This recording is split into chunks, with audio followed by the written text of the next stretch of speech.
Assalamualaikum warahmatullahi wabarakatuh. Selamat pagi mahasiswa sekalian. Hari ini kita akan membahas tentang komunikasi efektif.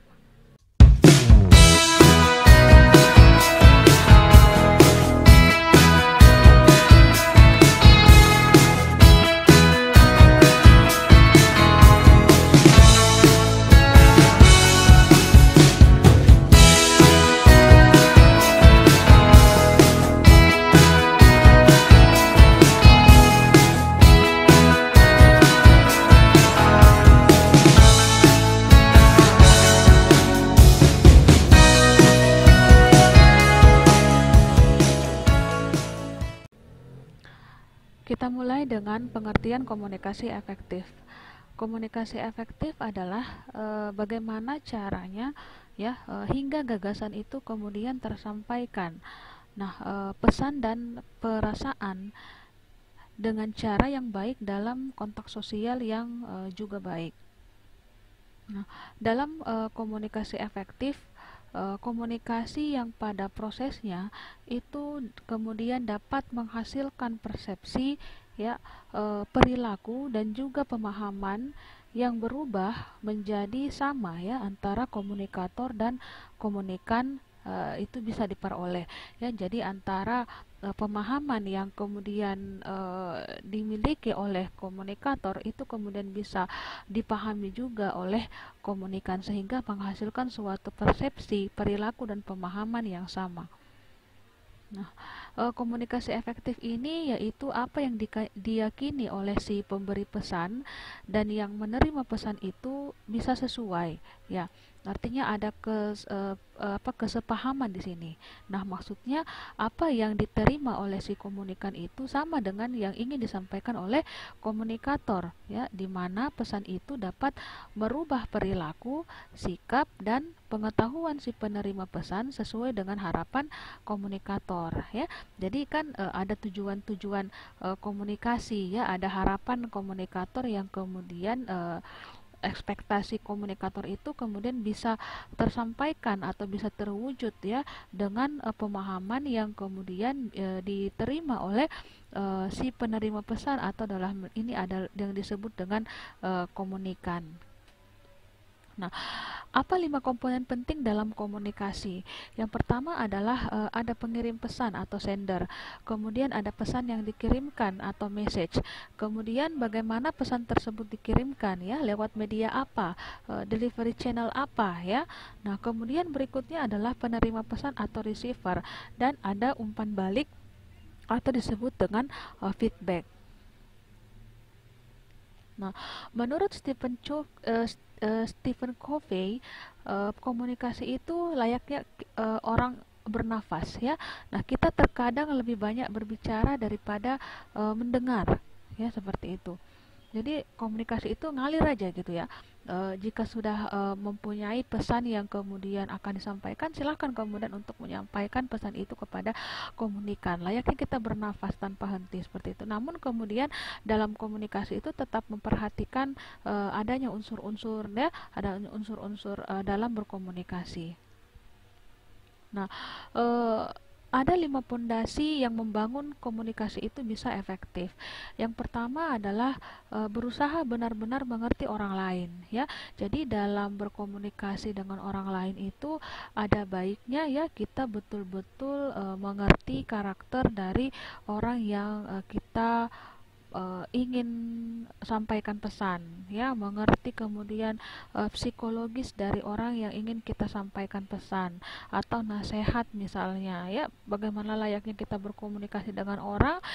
Jika kita melihat orang itu sedang emosi pada saat itu, maka berusahalah kemudian menunggu sedikit lebih menunggu hingga emosi dari komunikan atau penerima pesan itu betul-betul dalam kondisi yang stabil karena ini akan berpengaruh terhadap sampainya pesan yang akan disampaikan bagaimana nanti akhir dari tujuan dari komunikasi itu, bagaimana pemahaman atau dicapainya kesamaan pemahaman antara komunikator dan komunikan. Nah, kemudian yang kedua adalah memenuhi komitmen atau janji, ya. Jadi memenuhi komitmen di sini ya apa yang menjadi tujuan dalam hal komunikasi itu kemudian langkah-langkah menuju hal tersebut itu harus kemudian kita komitmen di dalamnya, ya. Kemudian berjanji menepati waktu, ya. Pada saat kita mau bertemu dengan orang, mau berkomunikasi dengan orang, kita komitmen dan berjanji dengan menghadiri misalnya pertemuan atau meeting kita dengan tepat waktu. Kemudian yang ketiga adalah menjelaskan harapan yang kemudian akan kita uh, sampaikan, ya, yang kita inginkan setelah proses komunikasi itu berakhir. Nah, kemudian meminta maaf secara tulus ketika Anda membuat kesalahan. Nah, terkadang dalam proses komunikasi itu memang ada berbagai macam mungkin kesalahan-kesalahan yang kemudian tidak disengaja, yang kemudian terjadi di dalam pada saat proses komunikasi. Maka sebagai seorang komunikator atau penyampai pesan, maka layaknya lah kemudian meminta maaf secara tulus, ya, kepada halayak, kepada komunikan, dalam hal ini penerima pesan. Barangkali kemudian ada kata-kata yang kemudian tidak sesuai dengan atau bisa menyinggung secara halus perasaan orang lain, maka tidak mengapa kemudian kita meminta maaf secara tulus. Nah, ini akan membangun komunikasi yang lebih efektif nanti ke depannya. Kemudian memperlihatkan integritas pribadi, ya, bagaimana memperlihatkan loyalitas, integritas pribadi di depan umum, ya, itu akan membentuk suatu kepercayaan yang kemudian nanti akan diberikan oleh halayak kepada kita sebagai komunikator. Nah, adapun hukum komunikasi, ya, itu bisa disingkat dengan kata REACH, yaitu respect, yaitu sikap menghargai, ya. Nah, dalam komunikasi ini maka sepatutnya lah antara komunikator dengan komunikan itu mempunyai sikap menghargai antara satu dengan yang lainnya. Misalnya jangan saling menyela pembicaraan, ya. Kemudian memperhatikan lawan bicara dengan sopan santun, menggunakan bahasa yang lemah lembut, yang sopan santun sesuai dengan penempatannya, ya. Kemudian ada empati. Nah, empati ini adalah kemampuan mendengar, ya. Dalam kemampuan mendengar ini kita akan terlatih, ya, bagaimana kemudian tidak memotong pembicaraan orang lain, yang kemudian memberikan kesempatan kepada orang lain dulu untuk menyampaikan semua apa yang akan dikemukakan, barulah kita bisa kemudian memberikan feedback terhadap apa yang dinyatakan oleh orang lain tersebut. Kemudian audible, yaitu dapat didengarkan atau dimengerti dengan baik, ya. Jadi seorang komunikator yang baik itu dalam menyampaikan komunikasi yang kemudian nanti akan menjadi efektif itu pemilihan kalimat, pemilihan kata, ya, ataupun media yang digunakan itu harus betul-betul berada dalam kondisi yang baik, ya, sehingga pesan yang kemudian akan disampaikan itu bisa didengarkan dan dimengerti dengan baik oleh komunikan. Nah, pada akhirnya nanti tujuan atau harapan yang kemudian diinginkan oleh sang komunikator itu kan semakin mudah kemudian untuk tercapai, ya, jika hal-hal ini kemudian dioptimalkan secara baik. Kemudian clarity atau kejelasan, ya, kejelasan pesan yang kemudian akan disampaikan. Nah, jangan kemudian memberikan pesan yang kemudian tidak bisa dimengerti, kemudian tidak jelas baik dalam segi bahasa ataupun rangkaian kalimat dan sebagainya. Kemudian mengutamakan sikap humble atau rendah hati, ya. Jangan sampai dalam berkomunikasi di depan halayak itu kita mengedepankan sikap yang tinggi hati, seolah-olah kita itu kemudian merasa orang yang kemudian tahu segalanya, ya, merasa sombong, merasa tinggi hati dan seperti itu. Nah, ini akan berpengaruh terhadap trust, kepercayaan, ya, ataupun sikap empati dari simpati dari komunikan kepada komunikator atau penyampai pesan. Nah, ini kan akan berakibat atau mempengaruhi ekspektasi dari komunikator yang awalnya kemudian harapannya itu agar masyarakat atau halayak itu kemudian bisa memahami apa yang disampaikan, tapi karena mempunyai sifat-sifat yang kemudian tidak baik seperti ini, maka harapannya itu menjadi sirna atau tidak bisa kemudian tercapai.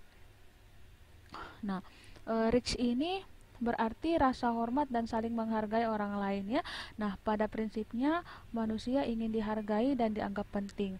Jika kita bahkan harus mengkritik atau memarahi seseorang, maka harus dilakukan dengan penuh respek terhadap harga diri dan kebanggaan seseorang. Ya, jangan memarahi orang lain itu di depan orang banyak. Usahakan kemudian memberikan teguran itu secara pribadi, empat mata dengan orang yang kemudian akan kita tegur seperti itu ya. Karena itu akan menjatuhkan martabat dia di depan publik. Nah, jika kita membangun komunikasi dengan rasa dan sikap saling menghargai dan menghormati, maka kita dapat membangun kerjasama yang menghasilkan sinergi. Ya, maka selanjutnya hal ini akan meningkatkan efektivitas kinerja kita baik sebagai individu maupun secara keseluruhan sebagai sebuah tim. Nah, kemudian bagaimana dengan empati? Nah, empati ini adalah kemampuan kita untuk menempatkan diri, ya, menempatkan diri kita pada situasi atau kondisi yang dihadapi oleh orang lain. Ya, salah satu prasyarat utama dalam memiliki sikap empati ini adalah kemampuan kita untuk mendengarkan atau mengerti terlebih dahulu sebelum didengarkan atau dimengerti oleh orang lain. Jadi kita harus mendengarkan ya, mengerti dulu orang lain, kemudian barulah kemudian kita menuntut untuk diri kita untuk didengarkan atau dimengerti oleh orang lain, sehingga muncul sikap saling respect antara satu dengan yang lainnya. Kemudian audible. Nah, audible ini bermakna antara lain adalah dapat didengarkan atau dimengerti dengan baik. Jika empati berarti kita harus mendengar terlebih dahulu ataupun menerima kemampuan menerima umpan balik dengan baik, maka audible berarti pesan yang kita sampaikan itu dapat diterima oleh penerima pesan. Ya, dalam komunikasi personal, hal ini berarti bahwa pesan disampaikan dengan cara atau sikap yang dapat diterima oleh penerima pesan. Nah, bagaimana dengan care? Care ini berarti perhatian akan apa yang disampaikan oleh pembicara, ya, sehingga membuat pembicara merasa diperhatikan.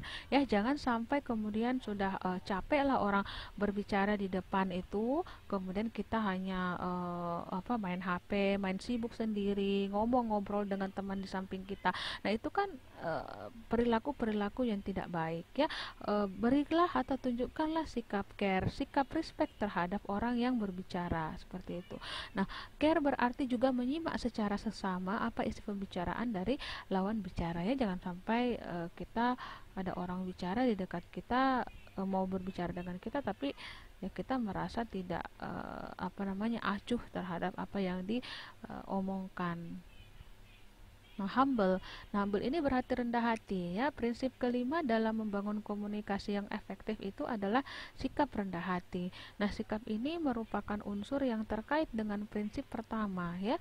Untuk membangun rasa menghargai orang lain biasanya didasari oleh sikap rendah hati yang kita miliki. Jadi kalau misalnya kita menyampaikan komunikasi atau informasi terkait dengan obat-obatan, ya kemudian kita sampaikan dengan sikap yang sombong, kemudian tinggi hati lah, manalah kemudian pasien mau mendengarkan kita, kan seperti itu.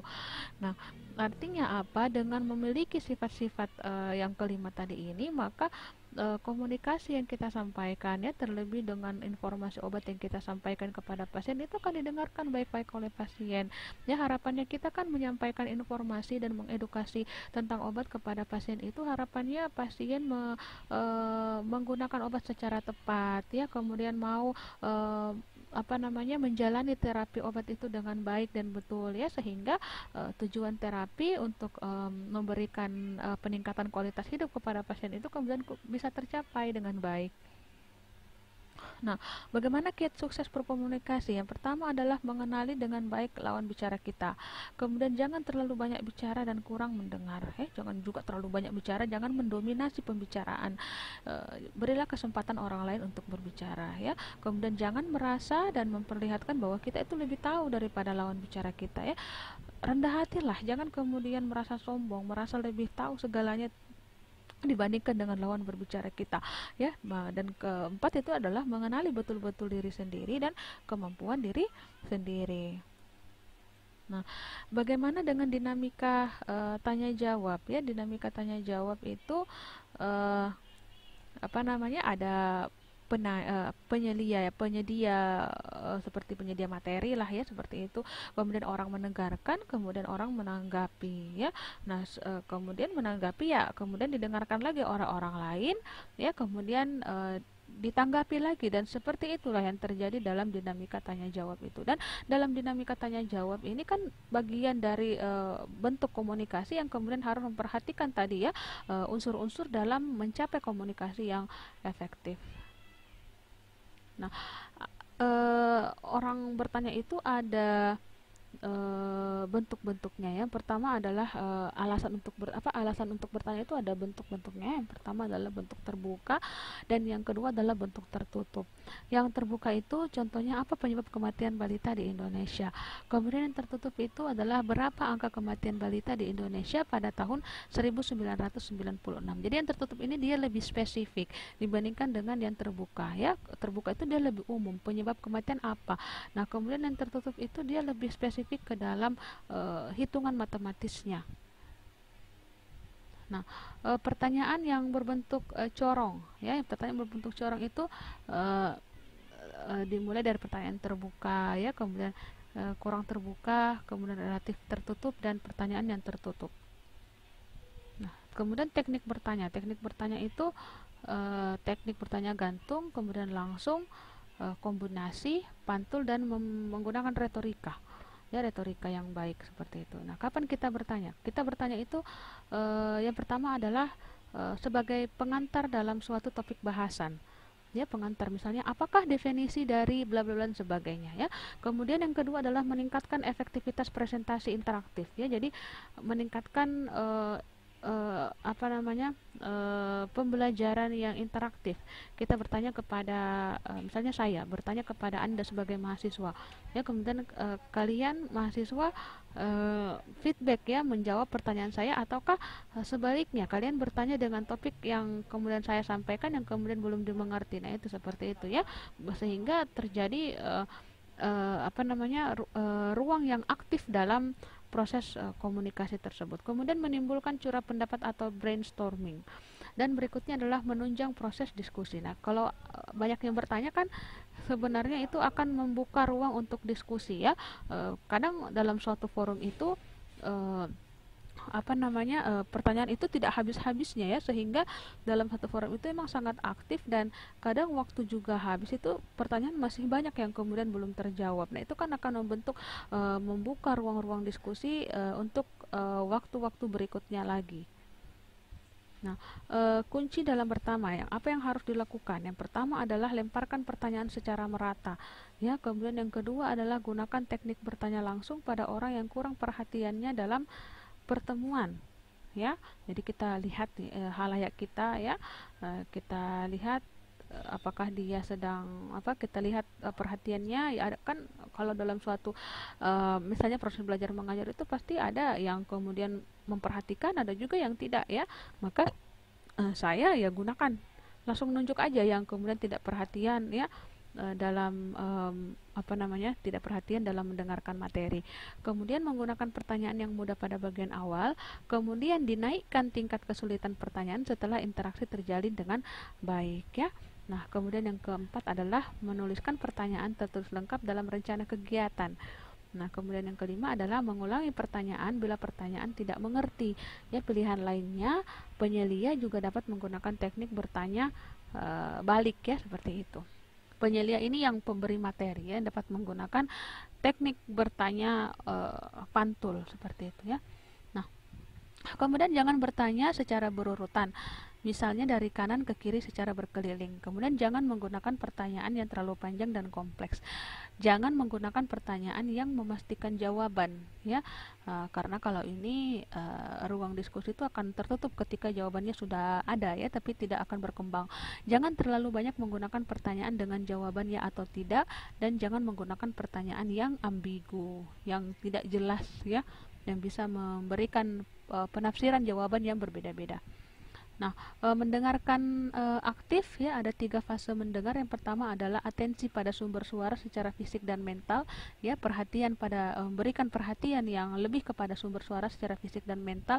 Kemudian parafrase dan interpretasi, dan menanggapi parafrase dan interpretasi, ya, menginterpretasikan apa yang kemudian didengar, menafsirkan apa yang kemudian didengar, menerjemahkan apa yang kemudian kita sudah dengar.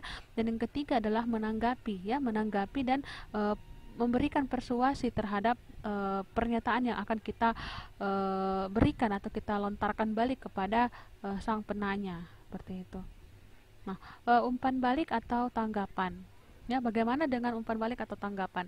Nah, memberikan umpan balik atau tanggapan ini kita menekankan sisi kebaikan dan meredam kesan jawaban yang salah. Ya, jadi kalau ada jawaban yang salah, kita buat dia soft, halus, dan seolah-olah itu tidak kemudian menjadi sesuatu yang salah, tetapi sebenarnya memang sesuatu yang salah, ya. Kemudian yang kedua adalah menganalisa kebaikan jawaban untuk memberikan alasan terhadap kebaikan tersebut dan menumbuhkan motivasi positif peserta. Kemudian yang keempat adalah menganalisa kekurangan untuk memberikan alasan spesifik terhadap kekurangan tersebut. Ya, kemudian yang keempat adalah memberikan komentar yang berorientasi kepada jawaban, bukan berorientasi kepada orangnya. Ya, jangan sampai ada muncul sentimen pribadi terhadap seseorang sehingga jawaban yang diberikan itu akan berpengaruh. Tidak boleh kemudian kita berorientasi pada orangnya, tetapi kita jawablah sesuai dengan pertanyaan yang kemudian dilontarkan kepada kita. Kita beri jawaban sesuai dengan pertanyaan. Jangan membawa sentimen pribadi dalam hal berkomunikasi di depan umum, ya, seperti itu. Nah, kemudian dalam menanggapi, kemudian cobalah kemudian kita berlaku spesifik dan objektif, ya, dan mencoba untuk membuat tanggapan Anda diterima secara realistis dan objektif. Kemudian yang berikutnya adalah mengikuti pemberian umpan balik dengan perilaku mendengar yang efektif. Dan berikutnya, sesuaikan tanggapan dengan situasi yang terjadi dan berilah penghargaan terhadap orang yang memberikan jawabannya, memberikan pernyataan, memberikan pertanyaan, seperti itu. Oke.